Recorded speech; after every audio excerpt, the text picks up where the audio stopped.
Maqaa Abbaa, kan Ilmaa, kan Hafuura Qulqulluu, Waaqa tokkotti ni amannaa. Ameen. Kabajamtootaaf jaallatamtoota hordoftoota chaayinaalii gola faarfannaa hundumti keessan bakkaaf lafa jirtanitti akkam jirtu, akkamiin yeroo kana geessanii. Ameen. Waaqayyoon gooftaan keenya jaalalaaf arjummaa isaatiin yeroo kanaan kan nu gahe Waaqni abbootii keenya maqaan Waaqayyoo kan galateeffamee fi kan ulfaate nuuf haa ta'u hanga bara baraatti. Ameen. Akka fedhaaf jaalala Waaqayyootti namoonni baay'een bilbila irraatii kadhannaa haala kamiitiin argachuu dandeenya, macaafa kadhannaa yookiin kitaaba kadhannaa Uddaasii Maaramii haala kamiitiin argachuu dandeenya gaaffii jedhu gaafattanii waan jirtanii fi gabaabbinaatiin egaa guyyaa irraa kana akkamittiin akka argachuu dandeessan walitiin ilaallaa. Jalqaba irratti warri chaayinaalii kanatti haaraa dhuftan baga nagaadhaan dhuftanii. Kun chaayinaalii gola faarfannaati waan ta'eef sabiskiraayib gochuudhaan miseensa chaayinaalii kanaa akka taatanii fi akkasuma immoo mallattoo dawilii tuquudhaan yeroo hunda wanta isin gadhiifamu kallattiin akka isin bira ga'uuf ol irra taasisaa isiniin jenna.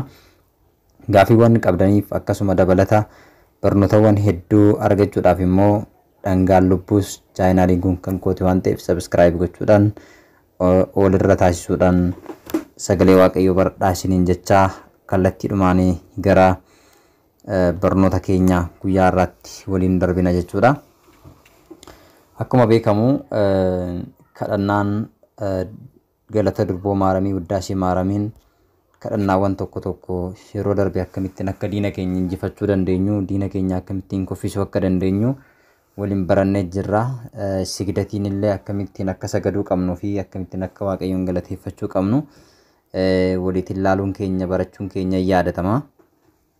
Haa ta'uutii kitaabota kadhannaa kana immoo haala kamiin argachuu dandeenya jettanii gaaffii gaafattanii jirtu waan ta'eef kallattiidhumaan guyyaa irraa kana waliin ilaallaa. Duraan jechuudha kitaabonni kadhannaa kun muraasni isaanii Play Store irratti kaa'amaniitu turanii jechuudha. Haa ta'u malee yeroo ammaa kana yoo ilaaltan Play Store irraatii argachuu kan hin dandeenye jira jechuudha.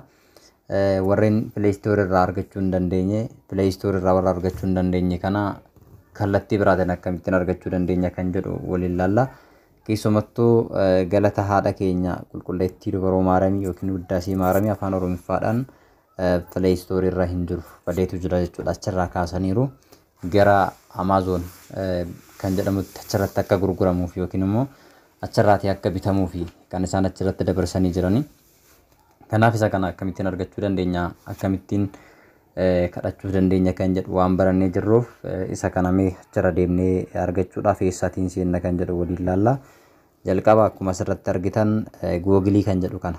Googilii kan jedhu kana bilbila keessan irra jalqabumarrayyuu gaafa bilbila keessan bittan waan jiruuf Googil kan jedhu kana hin bantu jechuudha. Uddaasii haadha keenya yookiin galata haadha keenya qulqulleettii durboo Maaramii argachuudhaaf dabalata bakka duwwaa kanatti egaa iddoo kana dhuftanii to'i sarchi baarii kanarratti jechuudha. Galata durboo Maaramii jettanii barreessitu. Galata Maaramii, galata Maariyaamii jettanii barreessitu jechuudha. Ergasiin booda akkuma argitan kana kunoo jalqaba irratti nu fida jechuudha. Jalqaba irratti maal jedhee nu fida? Daawulood galata Maariyaamii jedhee jalqaba irratti akkuma argitan nu fidee jira waan ta'eef isuma jalqaba irra jiru kana tuqna jechuudha. Isaatiin booddee daawulood gochuudhaaf immoo bifa kanaan gaafa inni nu fide akkamittiin daawulood godhachuu dandeenya kan jedhu walitiin kan ilaallu ta'a jechuudha. Ani jalqaba daawulood godhee wanta hin jiruuf isinis akkamittiin akka daawulood gochuu dandeessan asirraatii ilaaltanii galata durboo Maaramii isa jedhu kana argachuu ni dandeessu. Dhumarratti maal isiniin jedha? This type of file can harm your device jedha. Kanaaf isin isa kana maal jettuun okay jettuun jechuudha. Okay jettuun isaan booddee in eegdu connection waan ta'eef jechuudha. Xiqqoo ishii eegdu asirraan karaa gubbaa yoo isin bilbila keessan bantanii ilaaltan kan iddoo kanatti jechuudha daawulood gochaa jira jechuudha. Daawulood ta'aa jira jechuudha. Karaa sanaatiin daawulood haa ta'u jedhanii waan ajajneef jechuudha. Daawulood ta'aa jira. Kanaafuu hanga inni daawulood ta'utti ni eegna jechuudha. anganni daawunlood nuuf ta'utti ammasitti immoo wanta biraa waliitiin ilaalla jechuudha.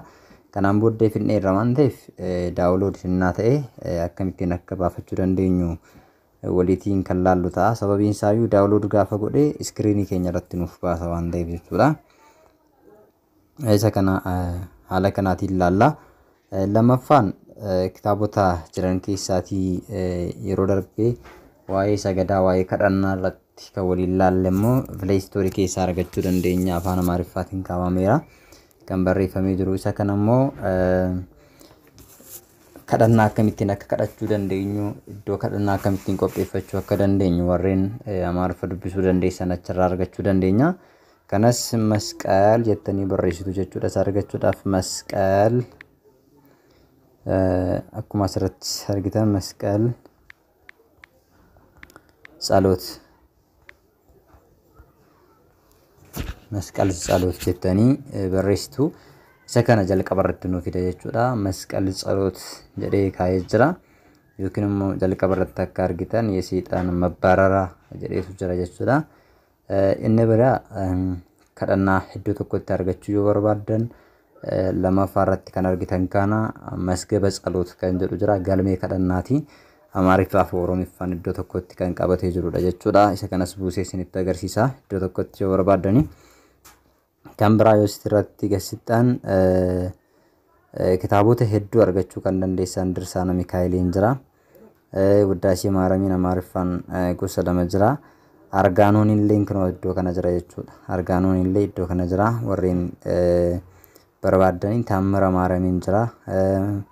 መጽሐፈ ሰዓታቲ ታምረ ማርያም ለመቱ ጅራ መዝገባ ሃይማኖት kan jedhu illee jiran kun illee qashiidhaan gurgurama sinkisaariin jira malkaan jira Wuddaashee Maaramiin gama biraatiin jira kitaabota baay'eetu jira jechuudha. Akkasuma immoo maarrajaa kan jedhu kan maarrajaachiin kan jedhu kana gaaf shakkitootaaf deebii kan isiniif ta'uu danda'u illee iddoo kanatti ni jira jechuudha. Mee kitaabota kana keessaatii tokko buusineetu laalla jechuudha. Hunda isaayyuu buusee isinitti agarsiisa. jalqabaa irratti መስቀል የመስቀል isa kana jechuudha. የመስቀል የሰይጣን መባረራ ጸሎት isa jedhu kana isa kanaasitiin install jettuuni. Kanaan booddee isa hin buusna gamalachuudhaan iyyuu nu bu'aa jiranni sun immoo inni jalqaba galasa maaramii karaa googliitiin ajajne kan asirra gaheera xumuree jira jechuudha. Waan xumuree jiruufuu kunoo iddoo kanatti raayitii kaa'ee jira isuma tutna jechuudha. Isa gaafatun akkana nuun jedha. Kanaan booddee maal jenna install jennaan jechuudha. Install jennaan inni eegna xiqqooshii inni eegna taariitii bilbilarratti garaagarummaa qabaachuu danda'a waan ta'eef isin waan amma isinitti bu'u kana of eeggannoodhaan taasisuu danda'utu isin irra jiraata. Inni lammaffaa irratti ajajes daawunlood naaf ta'aa jira. Inni kunis immoo install naa ta'ee jira waan ta'eef ooppiin jennaani yoo barbaanne immoo dan jennee baane walakkaa ishii kana tunne baane bilbila keenya irra yoo danne kinoo galata maaramii kan jedhu kanatti nuuf kaa'ee jira jechuudha. Nu dhufee jira kanoota jechuudha.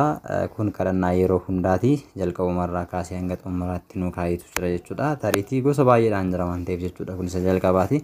Wixataa, kibxataa, kan roobii, kamisaa, kan jimaataa, kan sanbataa, duraaf sanbataa galata ergamoota hanga kanatti qaba jechuudha. Isa kana kadhannaa keessaa asirraatii argachuu ni dandeessu jechuudha. Gara Play Store keenyatti deebina. Masqal ጸሎት yookiin immoo የሰይጣን መባረራ ጸሎት inni jedhu nu xumuramee jira. Kanaaf mee walakkaa xunnee abaanii yaalaallu. Kanoo akka argitan asitti nu baasee jira iskiriinii irratti. Masqal ጸሎት መባረራ ጸሎት jedha. Kanaaf mee as akkatti bifa kanaan isinii fiduu danda'a. Gaafa kana maal isin filachiisaa jira. Dakanaati yoo dhuftan ilaaltan lokeeshiniin banamee jira. Yoo barbaadan lokeeshinii cufuu dandeessu jechuudha. Kanaaf yoo barbaadan cuftu barbaadan immoo dhiistu asii kontiinuu jettuun jechuudha. Kontiinuu gaafa jettan kunoo haala kanaatiin isinii fida jechuudha. የመስቀል ጸሎት የሰይጣን መባረራ በአማርኛ jedheetu kaa'ee jira. Kanaaf kunooti jechuudha. Kan inni yeroo darbe isin barsiise asirraati jechuudha. jalqaba irratti yoo ilaaltan የጸሎት ቦታ አዘጋጀት የጸሎትና የጸሎት ጊዜና ሰዓት የስግደት አይነት መቆጠራ ጥቅሙ የኪንሞ ፋይዳ መቆጠራ ጀዴ jalqaba irratti immoo magiba የመስቀል ጸሎት jedha. kan wiixataa jira hanga dilbataatti jira malkaan jira arbaan ጊዜ ሲግደት jedha fakkeenyaaf akkan jalqaba isinitti hime jechuudha yeroo hunda gaabbii erga galleetiin booddee yeroo 12 እግዚኦ ማረና ክርስቶስ በእንተ ማረና ክርስቶስ yeroo 12 karaa laayisoon yookiin immoo yaa waaqayyo nu fayyisa beetu maarin isa jedhu yeroo 12 saadoora laadordaanaa tadiraa roodaas jecha ni saganna jedhee akkuma isinitti hime ture asirraati jechuudha kan ani argadhe yookiin immoo kan asirra siin jira jechuudha asirra fayyadamuu danda'u hin dandeessu jechuudha. Kanaaf kan biraa iddoo kana kitaaba kanarratti kan argattan waan baay'ee argachuu dandeessu waan ta'eef iyyuu hordofuu qabdu. Iddoo kadhannaa akkamittiin qopheessina kan jedhu asirratti jechuudha kan inni jiru. Kanaaf yeroo darbe sirriitti isinitti agarsiisee waan hin jiruuf baay'ee narra deebiin hin barbaachisu. Kanaaf kitaabicha seenaati ilaalaa maalummaa isaa. Mee yerammoo kitaaba biraatti haa deebinu gara Pileestoorii keenyatti deebinee jechuudha. Pileestoorii keenya irratti gaafa deebinu achuma jechuudha masqal isa jedhu jalatti kitaabota biraan itti isinii dabala jechuudha. Masgaba ጸሎታን jedhu kana mee buusnee halaallu. Masgaba ጸሎታ jedhu kana buusnee halaallu. Maalifi Amaariffaa fi Oromiffaa iddoo tokkotti qabatee waanta jiruuf jechuudha. Masgaba ጸሎታ jedhu kana buusneetu ni ilaalla. Kitaabota tokko asumaatiin iddoo tokkotti isinitti nan agarsiisa waan ta'eef hanga xumuraatti nu hordofa. Chaayinaalii kanarratti egaa gaaffii yoo qabaattan koomentii jalatti ammas gaafachuu dandeessu deebii isiniif laanna jechuudha. Kanaaf masgaba ጸሎት kan jedhu kun innis bu'ee waanta jiruuf install jechaa jira. Meeggabaatiin isaa immoo baay'ee xiqqoodha. Meeggabaatii 2.3 naannoo kanadha. 2.8dha. Xumuree jirame isti walakkaa keenya saaxunnee baanee alaallu kun masgaba ጸሎት kan jedhu kaayatu jira jechuudha. Masgaba ጸሎት የኢትዮጵያ ኦርቶዶክስ ተዋሕዶ መስገበ ጸሎት jedha. በአማርኛ በግዕዝ በኦሮምኛ በትግረኛ በእንግሊዘኛ በአረብኛ ብዙ ቋንቋ አለ። በአማርኛ አንላላ እስቲ በአማርኛ ዳዮላልታ ዞትር ጸሎት እንጀራ ውዳሴ ማርያም እንጀራ መዝሙረ ዳዊት እንጀራ ውዳሴ አምላክ እንጀራ ባየ ጅራ ጭለፍ ኬሳቲ ሰከነ ከና ዋን ዶፍ ኬሰቲ ቀበቴ ጅራ ዋንቴፍ ባየ ሲን ፈየደ ዋንቴፍ ዩ ከናስ ፈየደሙ ደንዳሲን እንጀና ኦሮሚፋንስ ካወሜ ጅራ ዋንቴፍ ኦሮሚፋን ሞ ይውላል ሜ ኦሮሚፋቲን አላሉ jechuudha ኦሮሚፋን ይውላል ጋ askeessa bifa kanaatiin jechuudha kan isin baafattan hordofuu dandeessanii baafanni isaa xiqqoo nama rakkisuu danda'a yoo baafanni isaa kan isin rakkisu ta'e egaa suuta jedhaatti fayyadamaa isin jecha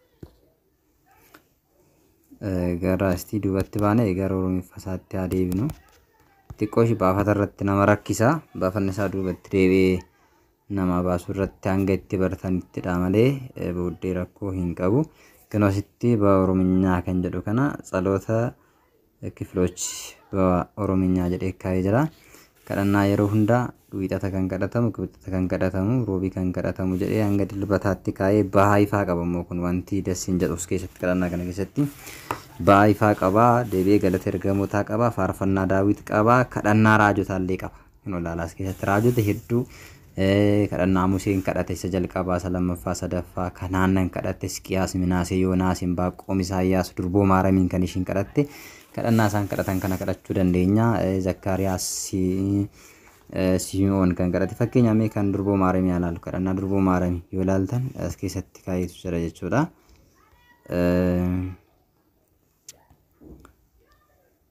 qarshiidhaan gurgurama masgaba ጸሎtiin illee ni jira qarshiidhaan dirqama bitachuu qabdu jedha asirratti yoo ilaaltan musaasabaa kanarratti qarshiidhaan kan inni bitamu guutummaa isaa miti yaaleedhaaf kan isaan hojjetanii jirani laallaa kadhannaawwan keessaas kan nu baahan ilaallaa mee kadhannaa faarfannaa daawit kan jedhu kana ilaallu inni hojjeta ta'e jechuudha faarfannaa daawitiinis inni hojjetu jechuudha sababiin isaayyuu kun kan qarshiidhaan gurguramudha jedhee kaayetu jira jechuudha qarshiidhaan kan gurguramudha qarshiidhaan bitama yookiin immoo warri ala jirtan qarshiidhaan kan online irraa bituu dandeessanidha mee kan hojjetu waliitiin haa barbaannu jechuudha kan hojjetu yoo jiraate ammas Pileestoorii dhuma keessatti deebinee kan hojjetu haa barbaannu. Inni jalqabaa isa kanadha. Ammas immoo masgaba tsaloot jedha. Mee isa kana immoo buusnee haa laallu jechuudha. Buusnee haa laallu. Tarii inni kun nu hojjechuu danda'a jedheetiin nan abdii qaba jechuudha. Sababiin isaa inni hojjetaa kan jedhu nan abdii qaba waan ta'eef hanga inni buusutti waliitiin haa obsinu. Hanga inni nu buusutti jechuudha. Isa kana osoo hin taane isa kana hunda'uun dhiisaayyuti. Kanaan dura kan hin buusee argi isa kanadha waan ta'eef kunoo isa kana buufadha. Isa kana jechuudha. Inni kun isin hojjetadhee yaada. Kunoo isa kana jechuudha. Meeggabaatii 5.8 isa buusaati ilaala. Haa ta'uti hanga inni kun buusee ilaalutti mee isa kanas yoo ta'u baatiin balleessina waan ta'eef kanas buusnee haa laallu. Meeggabaatii 6.7dha. Lachan isaaniiyyuu buusnee ilaalla jechuudha. Maaliif kan nuti barbaanne Amaariffa qabamuu hin qabu kan jedhu Oromiffa qabamuu hin qabu isa jedhu kan of keessatti ilaaluudhaaf jechuudha. Oromiffa yoo qabaate baay'ee gaarii waan ta'eef jechuudha. Akkuma asitti argitan suuraatiin qabiyyee isaa rakkoo konneeshiniitiin hin baasu daasii maaramii qaba. Amaariffaan baay'een isaa Oromiffa siin qaba jedhee abdiin qaba waan ta'eef mee fixuu geera waan ta'eef ilaalla. Instaal gochaa jira. Buusaa jira parsantii isaa xumureera waan ta'eef mee baanee immoo haa ilaallu. Instaal godheera gochaa jira. Xumuree waan ta'eef mee ilaalla. Kunoo isa kana jechuudha. Garaagarummaa qabu gin maqaan isaanii tokkuma masgaba tsaloot jedhee waan kaa'ee jiruuf jechuudha. Inni jalqabaa yaaliidhaaf kan hojjetan malee tagbaariidhaan hojjetu jechuudha. Immoo isaan kana keessaa immoo haa ilaallu meestii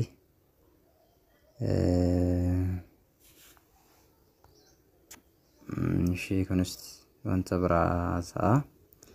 Rakkoon isaa yeroo baay'ee egaa namoonni keenya gama amantaatiin namoonni akka seenanii ilaalaniif jedhanii erga keessa saniitii immoo booddee waan biraati kan inni odeessu jechuudha. Xiqqoo ishii kan namatti dhaga'amu isaadha. Kanas baay'ee kan isin garraamu qarshii 50 fa'aa bitta. Ilaala.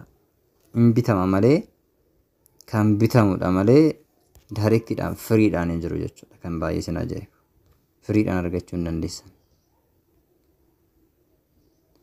Kun haala ittiin isaan qarshiitti argachuu danda'anidha. Bitteetii malee si hojjechuu waan hin dandeenyeef jechuudha. Kanaaf kunis hin hojjetu yoo bittan malee. Sadaffaan itti aanee bu'ee jira. Masgaba tsaloot piroo kan jedhu kana duratti hin hojjete jechuudha. Afaan hin kaa'ee jira. Meestii afaan Oromiffaas jira jedha. Yoo ilaaltan asumatti iyyuu mastaawaqaa irra jalqabdan yoo ilaaltan gama akkaawuntiitiin jalqaba birrii galchaati. Isaan booddee akkaawuntiiwwan kanarratti birrii galchitaniitu achiin booddee isinii banama jedhee piinkoodiidhaan hidhanii kaa'aniitu jiru jechuudha. Akkuma argitan kana nuun dabarsu amma jechuudha. Amma isaan piinkoodiin arganitti qarshii meeqaan jedhaa jira. Kitaaba kana duratti jechuudha baay'ee kan isin ajaa'ibu tolaan yookiin bilisaan jechuudha kan qarshii 100dha jechuudha. Iddoo kanatti yoo ilaaltan qarshii 100dha. Duraan garuu baay'ee kan isin ajaa'ibu bilisaan jechuudha kan nuti fayyadamaa turre. Kanaaf hundumtu bakka gara birriitti jijjiiramee jira jechuudha. Wanti nacaadhaan yookiin tolaatiin fayyadamnu akka hin jirredha jechuudha asirraa. Kanaaf kitaabota as keessaa barbaadan keessaati kan isinii danda'ame buusuu yaaluun danda'u isinirra jiraata. Isti argaanonii kan jedhu kan ammoo buusnee haa ilaallu. Kitaabni argaanonii kun egaa yeroo baay'ee kadhannaadhaaf kan itti fayyadamuu dandeenya akka dandeenyudha kan barreeffame jechuudha. Namoonni Amaariffa dandeessan isa kana fayyadamuu hin dandeessu argaanonii kana jechuudha. Instaayil godheera. Mee baanee haa ilaallu jechuudha argaanonii. Abbaa Giyoorgis Zagaasichaa jedha. Isa kana warreen Amaariffa dandeessan dubbisuu dandeessu jechuudha. Kadhannaa taasifachuu dandeessu. Asirraayis kadhannichi kadhannaa cimaadha waan ta'eef jechuudha. Inni kunillee firiidha. Innaa homaa hin qabu. Mee kitaabota afaan Oromoo keessaa immoo kitaaba argachuu dandeenya isa jedhu mee asumarra seenneetu immoo mee ilaalla. Iddoo kanatti deebinee haa barreessinu jechuudha. Iddoo kanatti deebinee ortodoksii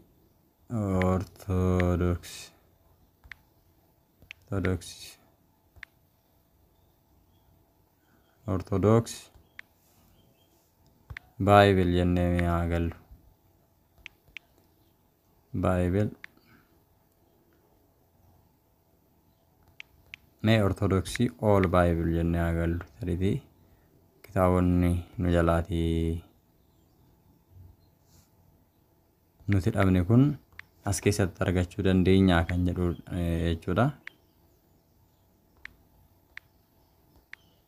Miyaala kanaan sarchaa goonu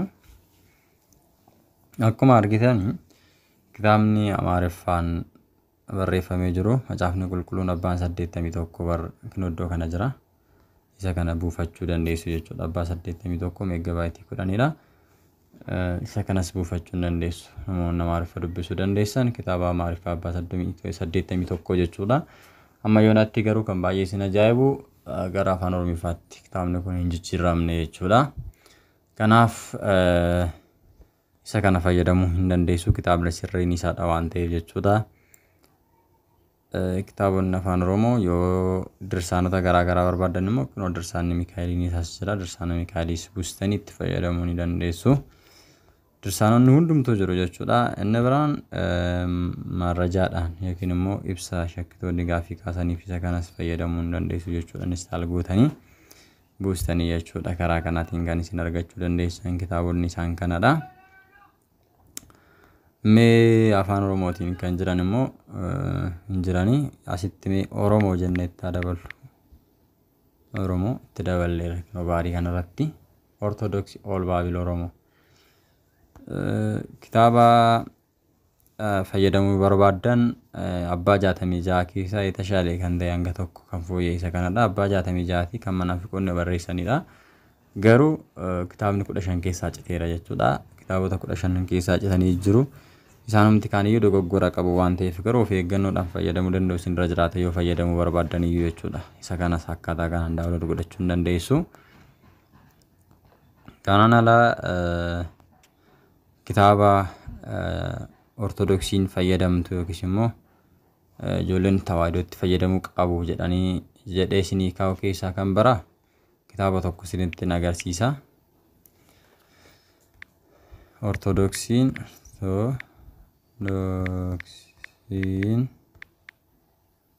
deebii qabdi kan jedhu jira. Kunoo iddoo kana. Ortodoksiin deebii qabdi. Kitaabni kun kitaaba baay'ee gaariidha. Kitaaba kana buustanii itti fayyadamuu dandeessu. Kitaaba kana buusaatii ortodoksiin deebii qabdi kan jedhu kana kitaaba kana buusaatii itti fayyadamaa. Sababiin isaas maaliifi gaaffilee yeroo hunda manaafiqoonni gaafatanis as keessaa argachuu ni dandeessu. Konneeshiniin kiyya waan baay'ee hin jirree fi jalqaba immoo ajajee waan hin jiruufis jechuudha kan inni na jalaa amma kana turu. Kanaafuu ortodoksiin deebii qabdi kan jedhu kana haala kanaan barreessitanii buusuu danda'u isin irra jiraata. Faarfannaa ortodoksii kan jedhus kunis kan keenyaadha. Isa kanas buustanii itti fayyadamuu dandeessu. Kan biraa akka itti fayyadamtan kan isin agarsiisu keessaa tokko amdaa imaanut kan jedhu kunuunsa kana jechuudha. Amdaa imaanut kana isa kanas buufadha. Sababiin isaa afaan lamaan jira. Inni kun amdaa imaanutiin afaan tokkodhaan jira. Garuu waa'ee amantaa irratti jechuudha. Amantaa keenya sirriitti kan nu cimsuu danda'u isaadha. Sirriitti kan kaawwamee jirudha. Kitaabota kana yoo fayyadamtan baay'ee gaariidha jedhee waan ta'e yaadeefidha jechuudha. Akkasuma immoo isinis yeroo dheeraadhaaf waa'ee kitaabotaa namoonni baay'een karaa keessaa gaafachaa waan turtaniif nama hundaaf karaa keessaa deebisuurra asiin viidiyoo jechuun murteessaadha jedhee kan inni hojjedheef kanaafidha. Ortodoksiin deebii qabdi kan jedhu buusaa naanni turkiin kiyya waanta dafeedhaan buufneefidha waan ta'eef isin dafee isinii buusuu danda'a. Qabiyyee isaa kunoo asitti kaawwamee jira. Ortodoksiin deebii qabdi kan jedhu kitaabni kun maal of keessatti qabatee jira? Amantaa icciitii utubaa shananii, dubbii maaramii, kabaja qulqullootaa, kabaja ergamoota qulqullootaa, mana kiristaanaa, icciitii bataskaanaa, soomifannoo dabalataan sirriitti waa hedduu of keessatti qabatee jira jechuudha kitaabni kun. Kanaaf buusaa itti fayyadamaa isiniin jenna. Warreen chaanaalii kanaaf haaraa taatan subscribe share gochuudhaan chaanaalii kanarratti sagalee waaqayyoo waliin taane akka barannu isiniin jecha sagantaa keenya guyyaa har'aa egaa xumuruudhaaf jirna. Kanaaf kitaabonni abbaan 81 kan ajajee ture kunoo asitti bu'ee jira jechuudha. Macaafa quddusiin kuni asumaatiin isinitti agarsiiseen sagantaa kiyya xumuraa waan ta'eef jechuudha. Isa kanadha. Kitaaba kanarraatii waa guddaa argachuu dandeessu. Hundi isaa baafanni isaa as keessa jira. kanaaf asirra buufattanii itti fayyadamuu dandeessu. Afaan lamaan Ingiliffaa Amaariffaanis kaa'ameetu waan jiruuf jechuudha. Namoonni Amaariffa dubbisuu dandeessan akkasuma immoo inni kitaabni nama ni ajajeessi innis bu'eetu jira. Kinoo innis isa kanadha jechuudha. Kanaaf baafata isaas asiin fayyadamuu dandeessu jechuudha. Kitaabota jiran keessaa isaan kana garuu abbaa 66 jechuudha. Kitaabni kun inni kun kitaabonni 15 keessaa hafanii jiru jechuudha. Bifa kanaan fayyadamuu danda'utu sinirra jiraata. Ortodoksiin deebii qabdi kan jedhus ajajeera waan ta'eef bu'aa jira. Akkuma kana kinoo isinis buustaniitti fayyadamuu danda'u sinirra jiraata jechuudha. Maaliif kitaabonni baay'een isaanii isaan kun amma firiidhaan kan jiran yookiin immoo kaffaltii maleedha kan nuti buufannu kallattiidhaan. Kitaabonni baay'een isaanii amma gara kaffaltiitti jijjiiraa jiru jechuudha. Namoonni kitaaba barreessanii asirratti maxxansaa turan amma gara kaffaltiitti akkuma argitan bu'ee jira. Gara kaffaltiitti jijjiirratanii afaan lamaan Ingiliffaa fi Oromiffaan kaa'amee jira. Isin afaan Oromiffaa filachuu dandeessu. Dabalata kan jedhu kunoo waa'ee fannoo, waa'ee tsabalaa, waa'ee fakkiiwwan qulqullaa'oo, waa'ee xabalaa, ayyaanota gurguddoo, uffata adii maaliif uffannaa, gadaamii, barbaachisummaa ixaanaa, abbootii qulqullootaa, shaamaa, kabajawwan sanbataa isaan kana baqa sirriitti as keessaa argachuu dandeessu. Kanaafuu isin kitaabota kanatti fayyadamuu danda'u isinirra jiraata. Kitaabota amma buusne isaan kana keessaati egaa kitaabni Mazgaba Tsaloot jedhu kun sadaniyyuu nu hojjenne jechuudha. Seeraanii kitaabota nu hojjetan keessaa yaa muraasa kan buusne itti fayyadamuu danda'u isinirra jiraata. Innaa waan haaraan dhufe immoo anis kallattiidhumaan kan viidiyoo jedhe isin beeksisuudha waan ta'eef hanga qophii biraatiin walitti deebinutti nagaan tura. Waaqayyoon isin haa eebbisu. Waaqayyo siif faana ta'u. Sibhaata Egzaabeer.